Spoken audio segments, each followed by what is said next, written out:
In this video, I'm going to be talking about color, color theory, and some common interpretations of how to mix and match colors together to create a nice and interesting palette.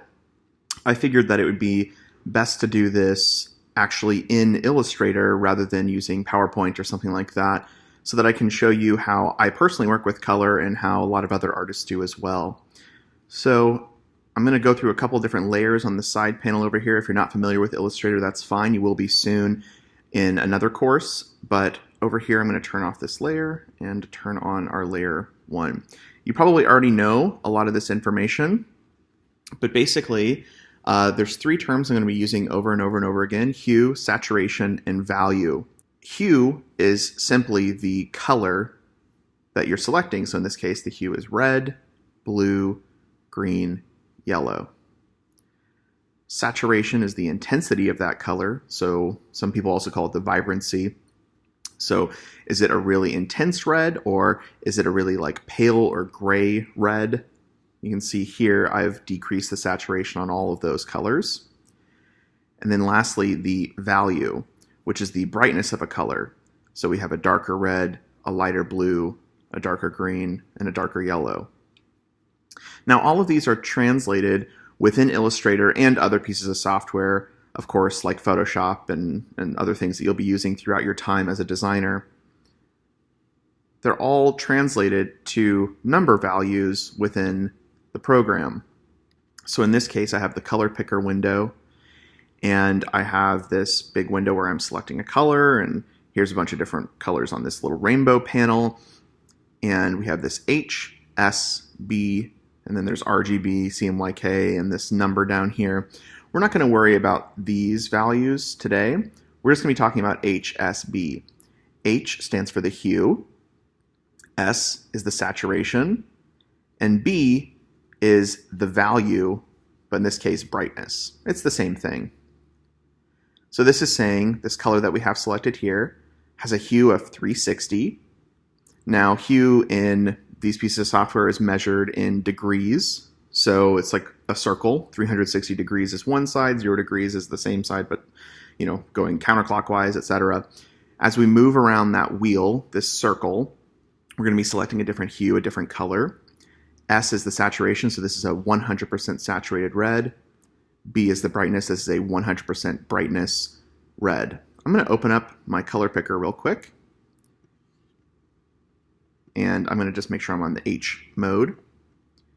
So as I change this value over here, see it's going through all these different numbers on this 0 to 360 level. So at 0, it's this red. As I move up, it's changing to the yellow, then to green, then to light blue, then to indigo or purple, and then to red. Right? So we're moving along that. Within this range, I'm selecting the saturation and the brightness. So if I want a really saturated color, I can move to the right. If I want a really desaturated color, I can move to the left. See how those numbers are changing? See how it's going from 0% over here on the left all the way to 100% on the right. Brightness is up and down, so all the way up is max brightness. See, it's at 100%. And as I move it down, it's at 0%. So we're going to be manipulating these three numbers to create the different palettes and to find good color combinations. Just to review, hue is the color, saturation is the intensity, value is the brightness. Now you're all probably familiar with the color wheel, which you probably learned about in grade school at some point, hopefully in your art education. But if you're not familiar, this is just that hue value translated to a wheel. So 0 and 360 degrees is red, and as we move over here, or over here, we're changing that number to get different colors. So we typically talk about primary colors first, which would be red, yellow, and blue. See, they kind of make this triangle on the color wheel. Then we have secondary colors, which is what happens whenever we mix those two. So we have violet. If we mix yellow and red, we have orange. Yellow and blue, we have green. So that makes another triangle. So violet, orange, green, red, yellow, blue. Then we have tertiary colors, which are somewhere in between these two. So we have red, orange, red, violet, blue-violet, blue-green, yellow-green, and yellow-orange. I'm going to turn on this image over here. So again, primary, red, yellow, blue, secondary, green, purple, orange, tertiary, red, orange, blue, green, etc. To create these palettes, we're going to be basically grabbing different ranges on this color wheel. The first thing we're going to do is turn on this layer. We're going to be talking about monochromatic color palettes. In this case, this is the color palette that I built. It's all shades of red. So if I go up here, what I've done is I've selected this hue, and I've picked different shades of it. So right here, the rule for monochromatic is to keep the same hue, keep the same saturation, but change the value. In fact, if I click through these, you can see I have 7 degrees hue, 24% brightness, 75% saturation. It's generally in the same range, just moving one of those values, the brightness, right here. Here's an example of a monochromatic, of that same color scheme being used to make this little kind of business card. So a red monochromatic color palette. So I'm using the darker red for the text, the lighter red for the background. I have this kind of shape, this target over here that I've built. And I've included some light gray and dark gray here just to show you how you can accent things. So here's the benefits and the negatives to using a monochromatic color scheme. It's simple but engaging. It promotes unity and harmony. It's easy to read, right? I can easily process this, what's important, what's not important. It's readable, so it's very easy to create a really readable palette. So for text and websites, monochromatics work really, really well. But it's difficult to create contrast, so consider adding an accent or using space to add emphasis. So in this case, we're using light gray and dark gray, which we can add a lot of emphasis with if, for instance, we were to take this text and change it to a light gray. It's going to look quite a bit different than if we keep it the same as this up here. So it's hard to really like draw the eye to a specific area with a monochromatic color scheme, but we can use some of these other values like light gray, dark gray, white, black, etc. to draw attention. The next color scheme we're going to talk about is analogous. With an analogous color scheme, basically what we're going to do is pick a hue on this color wheel. So in this case, we're going to pick this kind of blue, light blue, green, light blue, whatever you want to call it. And we're going to pick the hues on either side of it as well. So in the middle, I have that light blue, and I picked shades of darker blue and shades of lighter green. Here's another example being used here. We can see these different values, these different shades of the same colors. Still feels pretty harmonious, pretty nice. So it's easy to create, lots of harmony, but a little bit more contrast than the mono color scheme, right? Than the monochromatic color scheme. It's easy to process, so just like the monochromatic, it's easy for me to kind of understand all the information on this page. It's very readable. It does lack a lot of contrast and vibrancy, and it can be difficult to arrange information into a hierarchy, meaning it's hard to tell what's most important or what's least important based purely on the color. So in this case, I'm using larger text to indicate this is what's important, and then smaller text to indicate what's a little bit less important. Avoid schemes that mix warm and cool.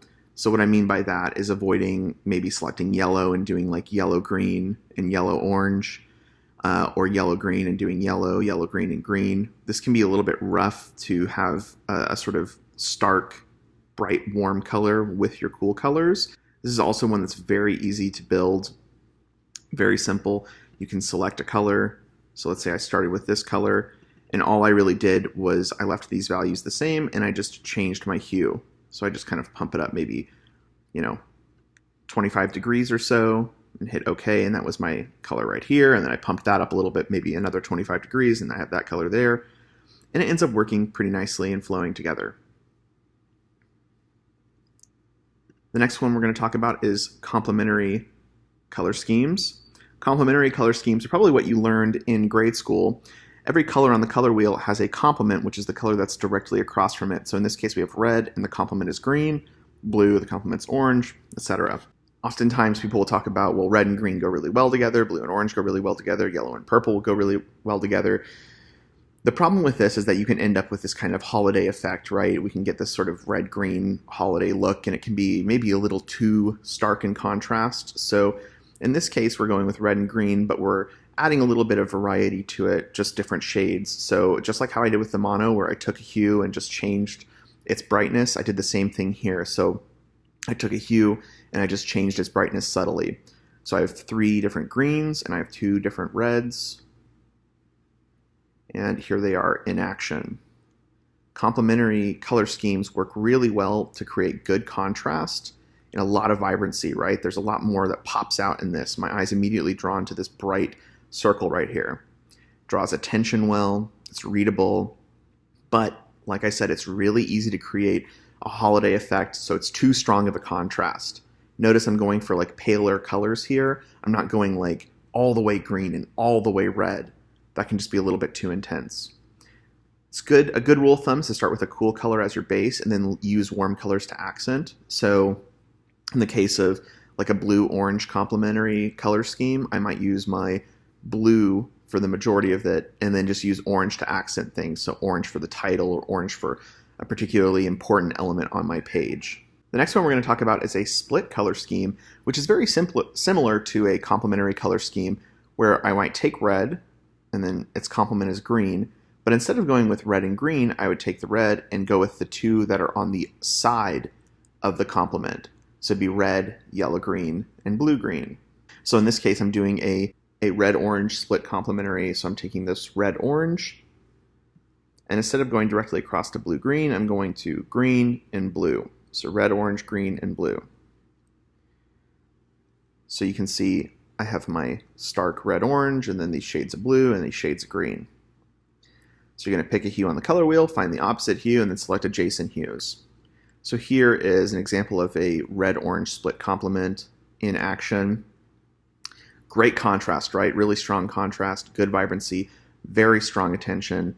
This can be really difficult to balance. In fact, right here, this orange might be a little too much. This red-orange might be a little too much, where it kind of feels almost like it's vibrating on the page whenever you read it with your eyes. It's easy to create too strong of a contrast. A huge tip I can give you, make sure the warm colors have high saturation. If I went with a more pale red-orange, it might really kind of ruin this whole look. Something that I do is I start with a warm color, and then I use various cool complements as the primary colors. So I do a red-orange, and then I have these 2 split complements. So I use the split complements as my main colors, right? My background's blue, and then I have some of this green and this blue, this light blue over here. And then I'm tossing in that orange just as a quick little accent mark. The last one we're going to talk about is a triadic color scheme, which these can be really difficult to work with, but you can get some crazy results when you pull it off correctly. Basically, I'm just taking a color, so red. I would take the colors that are equally spaced away, so yellow and blue. So if I took green, I would do green, orange, violet. Blue, violet, red, orange, yellow, green. So it's creating this triangle, and that's what we're building our color scheme around. So I'm going to pick a hue on the color wheel, select 2 other hues, and then I found some different shades of those. So I picked yellow. So from yellow, I did blue and red, but I picked some different shades of that. So here's the yellow triadic. This is definitely the most vibrant of the color schemes that we've talked about so far. Has some really great contrast, and it's easy to draw your attention to exactly what I want you to look at. But this is probably the most difficult to balance, and honestly can be used pretty sparingly. Notice that I'm not going directly from yellow to directly red to directly blue. I'm finding some shades within here to work with. It's really easy to create too strong of a contrast. Pick one as your primary and use the others as accents. So again, I'm using my yellow as my primary for everything, and the other colors are just kind of little accent marks. There's lots of other schemes that you could use, such as a tetradic or a rectangular color scheme where you kind of pick like red, violet, blue, green, yellow, green, and red, orange. So I'm creating this double complement. So I'm going the complement here and the complement here. That's another strategy. There's tons of different methods. These are just some of the most basic ones that you'll start noticing everywhere. As you look around at different color schemes, like in posters or in signage or on the internet, you're going to see people using these basic tools like split complement, Analogous, especially Analogous, and Monochromatic color schemes all over the place because they just work. They work with our eyes, they make sense to us, and they're easy to understand. So hopefully you can take some of these and apply them to your own work. Remember that rules were made to be broken. It's okay to bend these a little bit, and always trust your eye more than any sort of rule can tell you, right? I'm really trusting my eye here that this is going to look good. I'm not necessarily going completely mathematical. The math is a good place to start with, but try to move to your own style, your own unique approach to it.